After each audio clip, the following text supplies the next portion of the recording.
Have you ever experienced regression with your child? Yeah.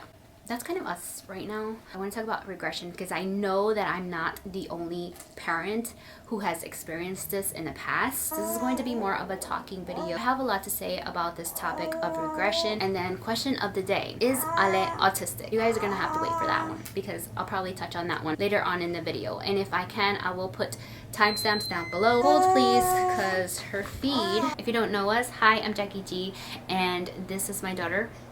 She's over here. Let me get her. This is my daughter, Alexandrea. She is 3. We are a special needs familia. We do a lot of videos on our special life, the ups, the downs, and all around. The ups and downs. The ups and downs. The ups, the downs. Okay. You guys get what I say. Anyway, subscribe if you haven't already, and let's just jump right in because I have a lot to say. She's laughing. Real quickly, you guys, a company reached out to me with their software, which I thought was a game changer in the special needs community, and I had to let you know about it. The software is for teachers and parents. It's called Datability. It helps educators keep track of their students' goals, behaviors, and academic performances. So it improves the data collection for each student's IEP plans. So that's why I say it's a game changer, because I know for me, for Ale, her IEP reports are just filled with so much that it can get really overwhelming. As a teacher, you are able to input on a daily basis, and you're able to just find each student's data in one space, and you can seamlessly filter, which makes it so much more efficient, and you're able to focus less on admin stuff and focus more on uplifting and educating your students. And even for us parents, we are able to keep track of our child's IEP from one centralized cloud platform, and it even includes graphs and detailed notes for parents and colleagues. What a great idea, right? So if you're interested for a free 14-day trial, I'll link that down below. I'll link all of the information down below, and even a discount code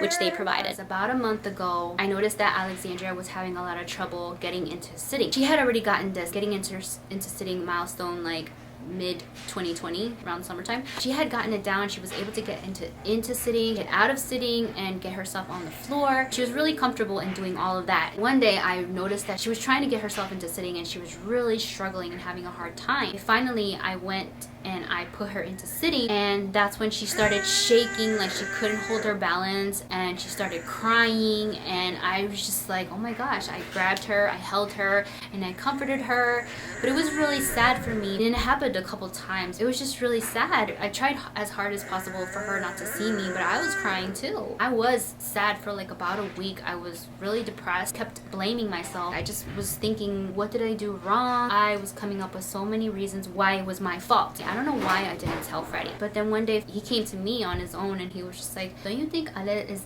not acting like herself? She seems sluggish. She seems not herself. And I was like, oh my gosh, you noticed it too? He was like, I think we're giving her too much milk. I love my husband because he doesn't think like me. He doesn't think about blaming himself or me. He's just thinking logically. About a month before that, we did increase her feed. So I was like, oh, okay, maybe we'll try decreasing her feeds back to what it was. Maybe it was that. That's when I started thinking, okay, what else can I do to help the situation? What was I doing before that I'm not doing now? I don't know if you guys watched my last video, which is my workout routine, but I mentioned in that video that I need to get back to working out in front of her. Even in that video, you would see that when I'm working out, she's trying to do my moves. It just motivates her. It just gets her going. All that to say that mom guilt's always gonna be there. There's just no way around it. We're gonna have mom guilt, okay? I still have mom guilt. But the sooner we get over that and change our mindset to, okay, let's stop this. This isn't helping the situation. Let's take a look and see and analyze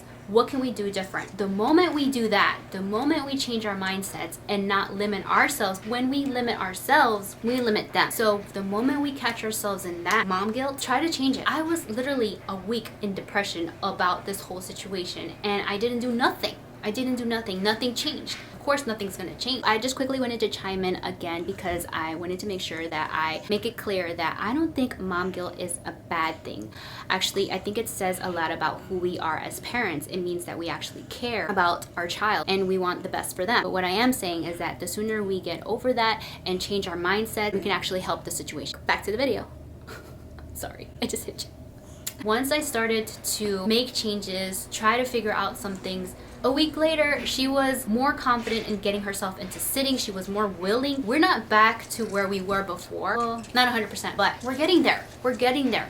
Why? Because I stopped with my whole mom guilt. I stopped with the whole negative thinking. I stopped limiting myself. The reason why I mentioned this whole workout thing is because naturally our kids want to mimic our behaviors. I know that when I first started this whole special needs life journey, I remember in the very beginning, I definitely had those limiting beliefs. I was stuck with the belief that my daughter was special needs, so she's not gonna know, she's not gonna have a clue, she's not gonna do what other kids are doing.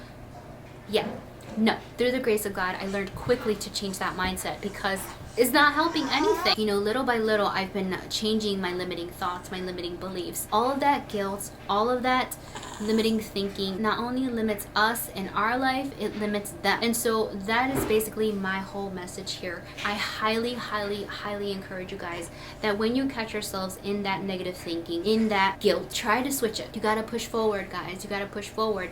And I say push because it is a push, guys. It's not gonna be, okay, I'm gonna change my mindset, all of a sudden everything is good. No, it's gonna take hard work. It's gonna take effort. It's gonna be a long process because they have conditions, but it's so worth it. And if I truly hold the belief that with God anything is possible, then sky's the limit. That's what I think, and that's what I believe. I know that Ale is capable of so much more, so much more.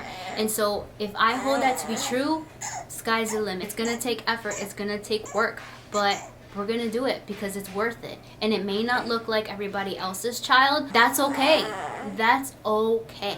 As long as we keep pushing, it's gonna take a push from us, a fight for us, for our children. That's what I wanted to say. Please do not limit yourself and do not limit them from what they are capable of doing. So with that being said, guys, let me know if this resonated with some of you. I don't know for who it is, but I just felt like I really needed to say all of this. Hopefully this helps someone. If it does, please put it in the comment section because it would totally make my day if I knew that I helped at least one person. And if you want to, please share this. Maybe other people who are limiting themselves, who see themselves in a negative situation. If somebody needs to hear this, then please share this. Oh, question of the day. Is Ale autistic? 2 weeks ago, we had an appointment with developmental pediatrics. I don't know why, but it took a lot for me to ask this question because they weren't telling me, and no doctor has ever said that she was autistic or ever mentioned it. What they said was that there's no indications that Ale has autism. So yeah, Ale's not autistic. And honestly, that doesn't change much other than if she was autistic, I would